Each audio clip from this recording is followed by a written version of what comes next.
guys, and today we're going to be talking about the imaginary unit I.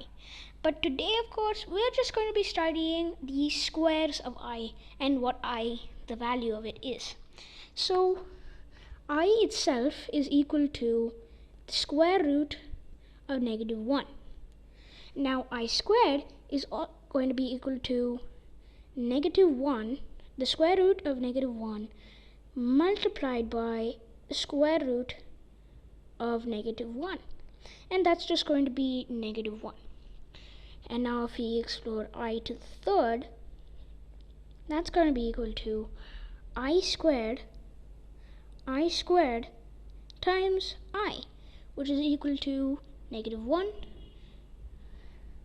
which is equal to -1 times I, which is just equal to -I. Now I to the fourth is going to be equal to I squared times I squared, which is going to be -1 times -1, which is equal to just 1. Now I'm going to show you what happens if you go to I to the fifth and then I to the sixth and then so on. Okay, now I'm going to show you what would happen if you went on to I to the fifth.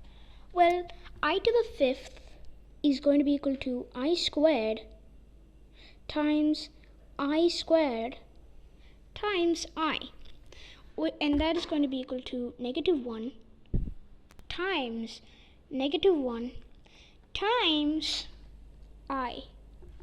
So that's going to be -1 times -1 is going to be equal to 1 times I, which is just going to be equal to I.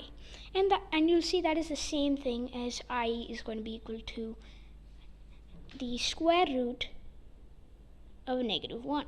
And that's the same thing as just I. I is equal to -1, the square root of -1, and I to the fifth is also equal to the square root of -1.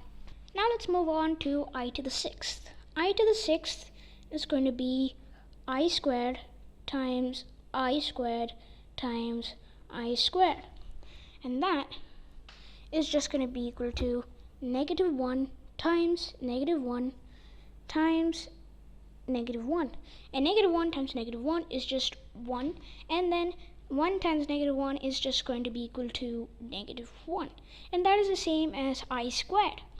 So as you can see, this cycle just keeps repeating, and I'll show you just what happens when you get to I to the seventh. Just to remind you, there will be a part 2 on this subject. There is more that you can do with the imaginary unit I. So I'll be back with you once I erase all this. Okay, so I'm done doing all of that, and now I'm going to show you I to the seventh.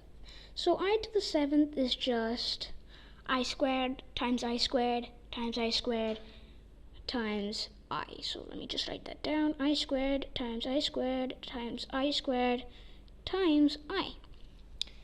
And we know that I squared times I squared is just -1 times -1 is equal to 1, and then times -1 again, because we have that extra I squared right here, that is going to be equal to -1.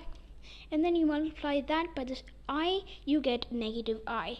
So that is going to, all of that is going to be equal to -I. And that is the same thing as I to the third. And I'm pretty sure you can guess what is going to come at I to the eighth, and that's just going to be the same thing as I to the fourth. And that cycle keeps repeating over and over again as you go through the powers of I.